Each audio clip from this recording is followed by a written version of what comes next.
నీకు అనవసరంగా రాని ఇట్లా శ్రమల్ని, సమస్యల్ని, బాధల్ని, వేదల్ని, వ్యాధుల్ని ఒక ఉద్దేశం ప్రకారం రప్పిస్తున్నాడు. నువ్వు ఆయన రక్తంలో కడగబడ్డావు, నీ పేరు జీవగ్రంథంలో రాయబడి ఉంది, నువ్వు పరిశుద్ధపరచబడ్డావు. నీతిమంతుల పట్టిలో నీ పేరుంది, పరిశుద్ధుల పట్టిలో, పరిశుద్ధురాండ్ర పట్టిలో, నీతిమంతురాండ్ర పట్టిలో నీ పేరుంది. వెర్రి ముఖమా, నువ్వు బాధపడాల్సిన అవసరం లేదు, కలవరపడాల్సిన అవసరం లేదు. నువ్వు కోరుకోవాల్సిన వాడిని కోరుకున్నావు, ఎన్నుకోవాల్సిన వాడిని ఎన్నుకున్నావు, సరైన టైంలో సరైన నిర్ణయం తీసుకొని ఆయన రక్తంలో కడుక్కున్నావు, పరిశుద్ధపరచబడ్డావు. దిగులు లేదు, సమస్తం నా తండ్రి చూసుకుంటాడు. నువ్వు చేసే ఒక నిర్ణయం నీ లైఫ్ని ఒక టర్న్ చేయొచ్చు. నువ్వు చేసే ఒక పిచ్చి నిర్ణయం నిన్ను పాడు చేయొచ్చు. కొన్ని సంవత్సరాల క్రితం పేతురు దగ్గరికి ఒక ఆయన వచ్చాడు. జన సమూహం ఆయన వెంటబడతా ఉన్నారు, గుంపులు గుంపులు. కొన్ని సంవత్సరాల క్రితం ఒక ఆయన వచ్చాడు ఆయన దగ్గరికి. నైట్ అంతా పోయి షికారు చేశాడు, వేటాడాడు, కానీ ఒక్క చేప బళ్ళ దులిపేసుకుంటున్నాడు, నాసు పీస్ అంతా ఏరుకుంటున్నాడు. వలలు శుభ్రం చేసుకుంటుంటే వచ్చాడు గుంపును వేసుకొని. వచ్చి, అయ్యా జనం నా మీద పడుతున్నారు, నేను ఆ దోణి ఎక్కుతాను, కొంచెం నీళ్ళలో పంపిస్తే ఆ నీళ్ళలో నేను ఉంటాను, వాళ్ళు ఒడ్డునుంటారు, నేను చెప్పాలనుకున్నది చెప్తాను, నాకు కొంచెం స్థలం ఇస్తావా అని అడిగాడు. దాన్నే ఉంది నాయన బోధకుడా, దాన్నే ఉంది, రా. ఎక్కించుకున్నాడు. నిర్ణయం నంబర్ 1, యేసుని దోణిలోనికి చేర్చుకునుట అతడు చేసిన మంచి పని. ఏం ఎక్కించుకోవటో ఒక చేప కూడా బళ్ళేయడం, మేమంతా ఇబ్బంది పడుతూ ఉంటే మాకు ఏం చేయాలో అర్థం కాక, అది ఆ దోణి ఉంది పో అనలా. కొంతమంది పక్కన వాళ్ళు చెబుతారు, యేసు ప్రభు గురించి బాగా చెబుతున్నారు, పోరాదు అంటారు. ఏం రాదు, ఏం పొందదు బాప్తీసం. పక్కన వాళ్ళకి తెగబడిసిద్ది, తీసుకో నువ్వెందుకు తీసుకో, నేను ఇప్పుడు కాదులే. అట్లాంటి సాగులు చెప్పలా చక్కగా ఎక్కించుకున్నాడు దోణి. మాట్లాడాడు బోధకుడు, అయిపోయింది. ఈ దోణికి వెళ్ళి చూస్తే ఖాళీ, ఏం లేవు. నీ దోణిని కొంచెం లోతుగా నడిపించు, కుడి ప్రక్కన వలవేయ. బోధకుడా, నీదేమో వడ్రంగం పని, మాకేమో చిన్నప్పటి నుంచి చేపల వేట, నీకంటే ఎక్కువ అనుభవం నాకుంది. మధ్య సముద్రంలో పోయేసిన వల్ల పళ్ళ ధరని ఏమి ఉండవు, నీకు తెలియదు అనుకుంటా అని అడ్డం చెప్పలా. రాత్రంతయు శ్రమ పడితిమి కానీ ఒక్కటైనా దొరకలే, అయినను నీ మాట చొప్పున వల వేతునని. వాస్తవంగా సముద్రంలో వేటాడినోడికి ఒడ్డున వల వేయటం అంటే ఇష్టం ఉండదు, ఎందుకంటే ఉండవు అక్కడ. ఒడ్డున చేపలు పొరపాటును కూడా ఉండవు. నడి సముద్రంలో దొరకని ఒడ్డున ఎట దొరుకుతాయి అంటే ఏం జరిగిందో యేసుకు తెలుసు, కానీ పేతురుకి ఏం తెలుసు? ఆయన మొహమాటానికి ఆయన చెప్పాడు కాబట్టి వల అయిపోతే మర్యాద కాదు, బోధకుడు చెప్పాడు కదా అని వల వేశాడు. విస్తారమైన చేపలు పడ్డాయి. ఎంత అంటే ఎక్కింది ఒక దోణిలో, నింపింది 2 దోణిలు. స్తోత్రం చెప్పండి. నా ప్రభువు ఎక్కింది ఒక దోణి, నింపింది 2 దోణిలు. 2 దోణిలు. ఎవరు ఈ 2 దోణిల చేపలు? ఎవరు ఎక్కించుకున్నారో, ఎవరు వాళ్ళు వేశారో ఆయనే. ఓకేనా? రైట్. ఒడ్డుకు చేరినాయి. ఆ చేపల రాశికి పేతురు ఆశ్చర్యపోయి, ప్రభు కూర్చొని ఉంటే ఆయన మోకాళ్ళ దగ్గర సాష్టాంగపడి సాగిలపడి, ప్రభువా నన్ను విడిచిపో, నేను పాపాత్ముడు అన్నాడు. అంటే యేసు ఎవరో కాస్త అర్థమైంది ఆయనకి. ఎందుకు తన దోణి ఎక్కాడో, తన నుండి ఏం ఆశిస్తున్నాడో అర్థమయ్యి, నువ్వు నా దగ్గరికి ఎందుకు వచ్చావో, ఈ కార్యం ఎందుకు చేసావో నాకు కొంచెం టూకీగా అర్థమవుతుంది. బోధకుడా, నేను మంచోడు అనుకుంటున్నావా? నీకు పనికిరాని పాపాత్ముండయ్యా, నన్ను విడిచిపోయా అన్నాడు. తన స్థితిని గుర్తించాడు. అప్పుడు ప్రభు అన్నాడు, నన్ను వెంబడించు, నిన్ను మనుషులను పట్టు జాలరినిగా చేస్తాను అన్నాడు. దేవునికి స్తోత్రం. హల్లెలూయా. ఇప్పుడు ఒకసారి ఆలోచించండి, అదే ప్లేస్లో మనం ఉంటే ఏం చేస్తాం? బ్రదర్? 2 దోణిలు శుభ్రంగా పోయి చేపల వ్యాపారం పెట్టుకునేవాళ్ళు, మారు మాట లేకుండా. ఏంటంటే యేసుప్రభు దీవెనండి, మహారాజు మామూలుగా దీవించాల. 2 దోణిలు శుభ్రంగా 2 దోణులు అమ్ముకొని, ఇంకా 4 వలలు కొని, ఇంకా 4 దోణులు కొని, నీకు ఎగబడం సముద్రం మీద. ప్రశ్న, ఇప్పుడు నేను ఏ నిర్ణయం తీసుకోవాలి? బోధకుడి వెంట వెళ్ళాలా, ఆయన మాట వినాలా, లేకపోతే ఈ 2 దోణుల చేపలు తీసుకెళ్ళి అమ్ముకొని వ్యాపారం పెట్టుకోవాలా? 2 దోణెల చేపలు తీసుకొని వెళ్ళి వ్యాపారం పెట్టుకుంటే ధనవంతుడవుతాడు.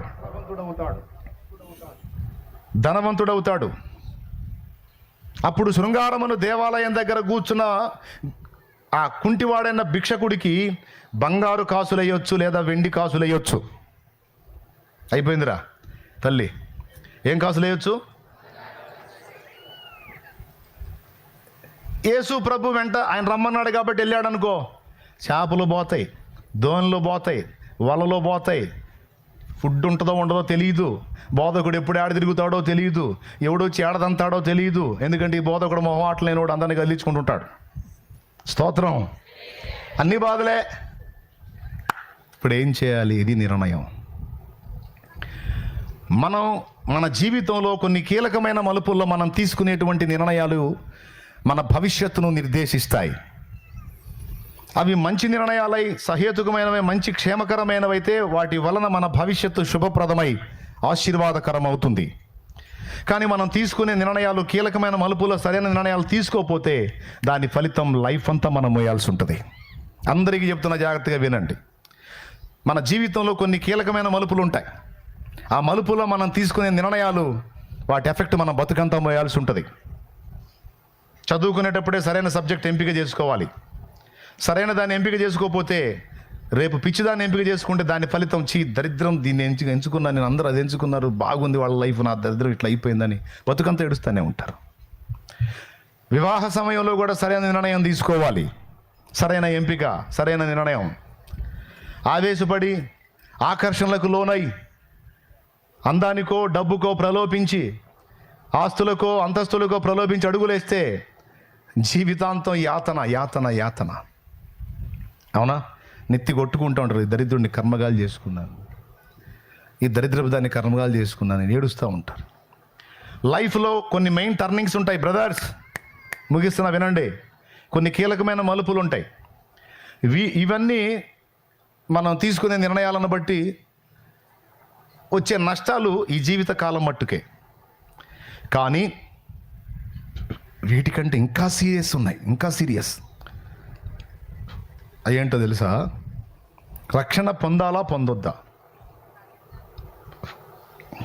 పొందొద్దు అని నిర్ణయించుకున్నారనుకో, దాని ఫలితం ఈ భూమి మీద అశాంతి, చచ్చినాక నిత్య నరకం. లేదు లేదు లేదు, నేను పొంది తీరాలి, నేను జాగ్రత్త పడాలి. ఆ నిర్ణయం ఇక్కడ దేవుడిచ్చే నెమ్మది, సమాధానం, రేపు మరణానంతరం పరలోక రాజ్యం, నిత్య జీవం. నిర్ణయం. నీ నిర్ణయమే నీ భవిష్యత్తును నిర్దేశిస్తుంది. పేతురు ఏం చేశాడో తెలుసా? తెగించి ఒక నిర్ణయం తీసుకున్నాడు.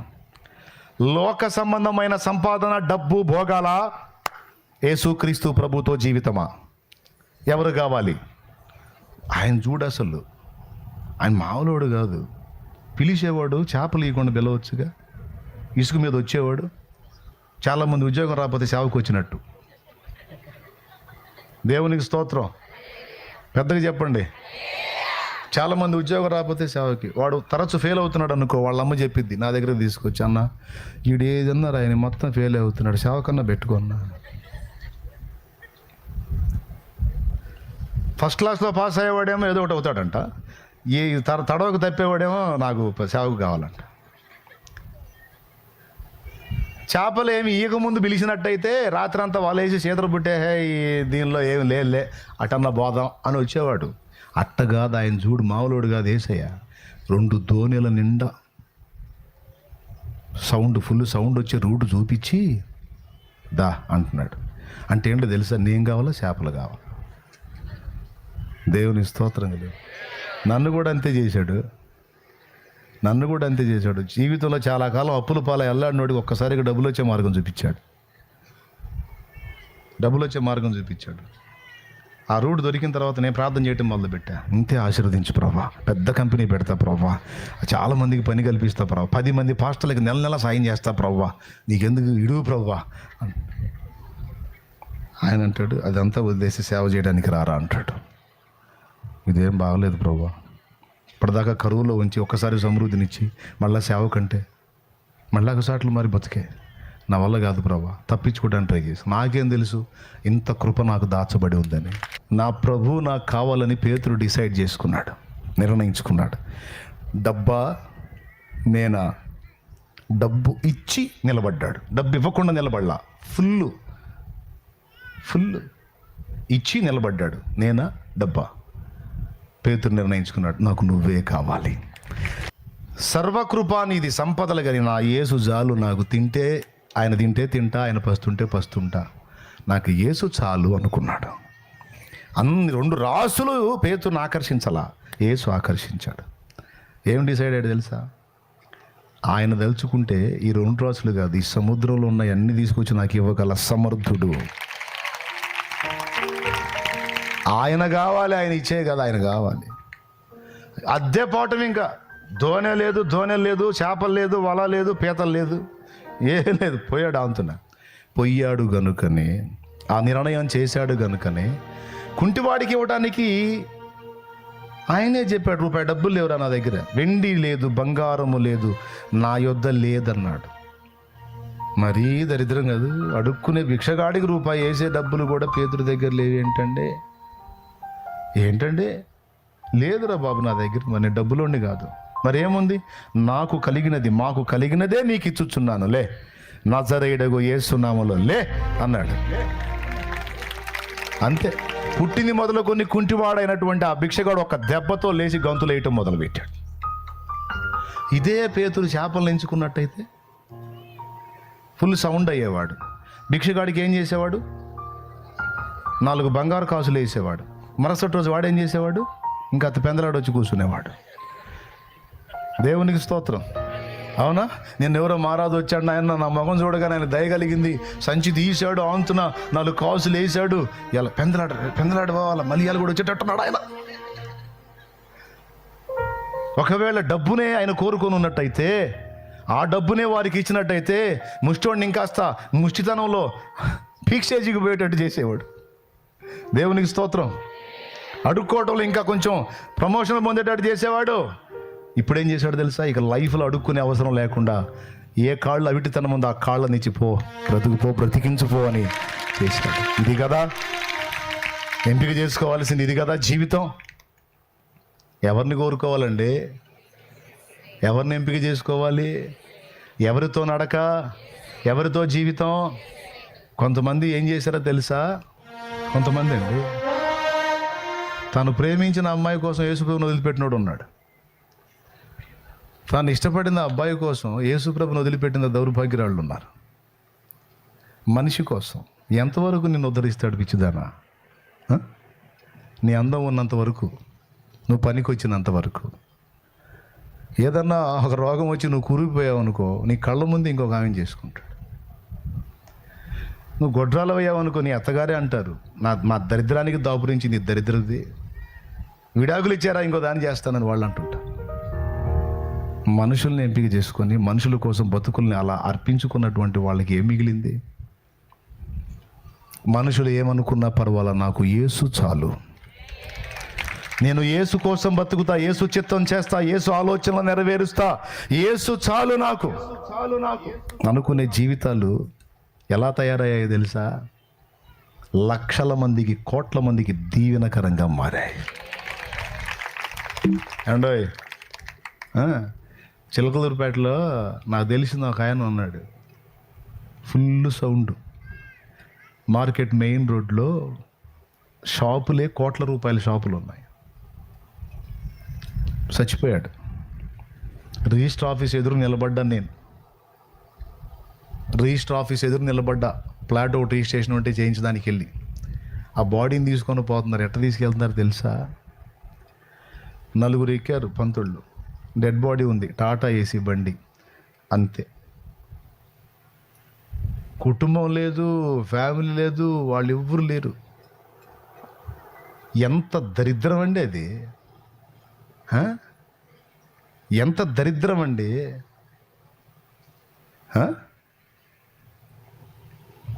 తీసుకెళ్ళి తగలేశారు. ఇంకొక ఫ్యామిలీ తెలుసు, ఆమె చైర్పర్సన్ కూడా చేసింది. చైర్పర్సన్. ఆ రోజు ఎందుకో అక్కడికి పోయా. అప్పుడు ఎందుకు పోయాను తెలుసా? స్టీల్ కొట్ల బజార్ పోయా. ప్రభు బల్ల గిన్నెలు ఉంటాయే 5 ఏడానికి, అది కూడా నా కంట్లోనే పడింది. బాక్స్లో డెడ్ బాడీని బయట రోడ్డు మీద పెట్టారు, ఓ టెంట్ వేశారు, ఫ్లెక్సీ కట్టారు. ఒక్కడు కూడా లేడు అక్కడ. మొత్తం లోపల తగాదాడుకుంటున్నారు ఆస్తుల దగ్గర. ఏం బతుకు బతికింది, ఏందిరా ఏం జీవితం, ఎంత బాధ వేసిందో. ఏం సంపాదించుకుంటున్నావు రాజా? ఎందుకురా సేవకు వచ్చా? శుభ్రంగా ఏదన్నా పని చేసుకొని 4 డబ్బులు సంపాదించుకొని శుభ్రంగా భార్య పిల్లలకి అందలం ఎక్కించి తొలతూగేదానికి చేయకుండా ఏందిరా నువ్వు చిన్న వయసుడి అసలు జీవితంలో ఎన్నో అనుభవించాలరా అయ్యా? ఎందుకు వచ్చావురా సేవకి? నశించిపోతున్న ఆత్మలను కొందరినైనా రక్షించాలన్న ఆశతో నేను వచ్చాను. అందరికి ఉండే కోరికలు వానికి ఉన్నాయి, అందరికి ఉండే శరీరేచ్ఛలు వానికి ఉన్నాయి, అందరికి ఉండే ఆశలు అభిలాషలు వానికి ఉన్నాయి. కానీ వాటన్నిటిని బలిపీఠం మీద పెట్టడానికి ఇష్టపడ్డాడు, నా ప్రభు చిత్తం నెరవేర్చడం కోసం. ఈ ప్రాయం నుంచి వాడు ఇక 70 ఏళ్ల ముసలాళ్ళలాగా అన్నిటిని చంపుకొని బ్రతకాలి మందకు మాదిరికరంగా. ఎక్కడ ఒక చిన్న మాట తేడా వచ్చినా సరే తప్పుపడతారు. వస్త్రధారణ దగ్గర నుంచి, మాట దగ్గర నుంచి, సమస్త ప్రవర్తనలో, వ్యవహారంలో ఎక్కడ మచ్చ రాకుండా జాగ్రత్త పడితే సంఘం, పరిచర్య, సేవ. కానీ బలిపీఠం ఎక్కడానికి ఇష్టపడ్డాడు. ఎందుకు? నా ప్రభువు కోసం. థ్యాంక్ యూ నాన్న, కూర్చో. కోట్లు ఉన్నాడు ఎట్టుపోయాడు? మోసే దిక్కు లేక టాటా ఐసీలో పెట్టుకొని 4 నిలబడి తీసుకొని పోయాడు.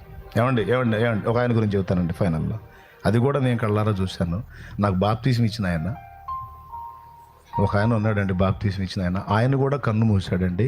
ఆయన పెళ్లి కూడా చేసుకోలేదండి, భార్యా పిల్లలు కూడా లేరండి, బావమరుదులు అసలే లేరండి. భార్య ఉంటేగా బావమరుదులు ఉండడానికి లేరండి. ఆయన కూడా కన్ను మూసాడండి. ఆయన తెలిసినంత వరకు దేవుణ్ణి ప్రకటించాడండి, అవకాశం ఉన్నంత వరకు పరిచర్య చేశాడండి. కరిగిపోయాడండి పాపం, కష్టపడ్డాడు. చివరికి కొద్ది రోజులు చచ్చిపోతాడు అనగా కూడా వెళ్ళి ప్రకటిస్తూనే ఉన్నాడు, సేవ చేస్తూనే ఉన్నాడు. ఆయన కన్ను మూస్తే భార్య పిల్లలు ఎవరు ఏం లేదు, ఏ ఆస్తిపాస్తులు అంతస్తులు లేవు. డెడ్ బాడీ మందిరంలో ఉంటే అక్కడి నుంచి క్యూ స్టార్ట్ అయ్యి రోడ్డు మీద, హైవే మీదకి వచ్చిందండి. రొమ్ము కొట్టుకుంటా ఏడ్చిన వాళ్ళే అన్నా అన్నా అన్నా అన్నా అన్నా అన్నా అని గుండెలు బాదుకుంటే ఏడ్చిన వాళ్ళే కానీ ఆడవాళ్ళు. విచిత్రం ఏంటంటే ఆ గుంపులో నేను ఒకడిని. నేను ఏడ్చానండి. ఏమిటి అనుబంధం? ఏమి సంపాదించావు, ఎన్ని వెనకేసావు, ఎన్ని డాబాలు కట్టావు, ఎన్ని కుప్పేసావు అన్నది కాదండి. ఎన్ని జీవితాలకు వెలుగుగా నిలబడ్డాం, ఎన్ని ఆత్మలను రక్షించాం, ఎన్ని దీపాలు వెలిగించగలిగాం. అది కాదు చరిత్ర. ముసలోళ్ళకైనా, కుర్రోళ్ళకైనా, ఆడోళ్ళకైనా, మగోళ్ళకైనా, పిల్లలకైనా, పెద్దోళ్ళకైనా అది కాదు. ఎవరిని కోరుకోవాలి? నీకోసం ప్రాణమే ఇచ్చినోడు నీ అప్పులు తీర్చడు. ఏమమ్మా దిగులు పడి తెగజీది వేస్తున్నావు? నిన్ను పుట్టించినోడు, నీకు నీ పిల్లల్ని ఇచ్చినోడు వాళ్ళ భవిష్యత్తును దీవించడు. అరే చచ్చిపోయేంత ప్రేమ నీకోసం. ఎంత ప్రేమ అంటే చచ్చిపోయి చూపించాడు కదా. ఇంత చేసినోడు నీ కుటుంబాన్ని గట్టెక్కించడు. ఆయన పొందిన గాయాల్లో స్వస్థత లేదు, అది నీ రోగాన్ని స్వస్థపరచదు. అడుగు నువ్వు ఆయన ఎంత ఇష్టం ప్రభా, నేను నీకు చచ్చిపోయేంత ఇష్టం అనలేదు ఆయన. తండ్రిని అడుగు, తండ్రి నేనంటే ఎంత ఇష్టం అంటే, నా ప్రియ కుమారుని నీ కోసం వెనుతీయలేదు, ఆయనతో పాటు సమస్తము నీకు ఇచ్చాను అన్నాడు. ఎంత ప్రేమను అంటే చేయడు, నీ సమస్యలు పరిష్కరించడు, బాధల నుంచి విడిపించడు.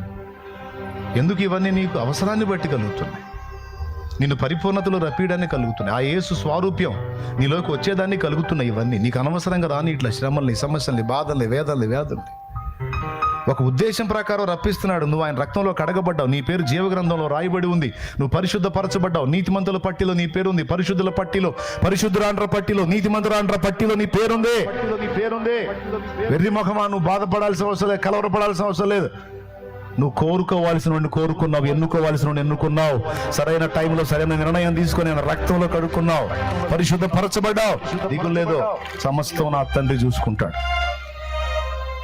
ఆ బాధలు, ఈ బాధలు, ఈ సమస్యలు, ఆ సమస్యలు కదా. ఆయన నీతిని, రాజ్యమును వెతుకో, వెతుకో, వెతుకో. ఈరోజు ఈ కూటమి ఎక్కడుందని వెతికావుగా, వచ్చావుగా, 4 మాటలు. ఆయన నీతిని, రాజ్యాన్ని వెతుకో. ఆయన నీతిని కలిగి ఉండటానికి సాధన చెయ్యి. యేసు వల్ల అన్ని విషయాలు ఎదగడానికి, ప్రేమలోను, పవిత్రతలోను, ధైర్యములోను, విశ్వాసములోను, అన్ని విషయాల్లో యేసు వల్ల ఎదుగుటకు రెడీగా. అంతేకాదు యేసు రాజ్యమును కట్టే విషయంలో కూడా పాలివాడవు, పాలిదానవుగా. నాకెందుకండి,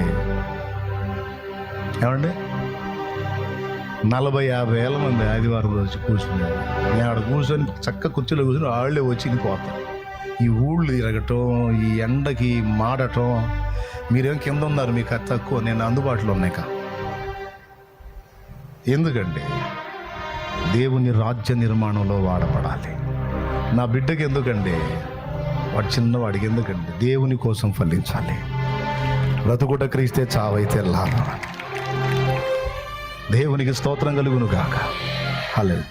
ఏది నీ హృదయంలో ఆ భారం లేదు, దేవుని కొరకైన ఆరాటం లేదు, దేవుని కోసం ఫలించాలన్న తప్పని ఒకసారి ఆలోచించు, ఒక మంచి నిర్ణయం చేయి.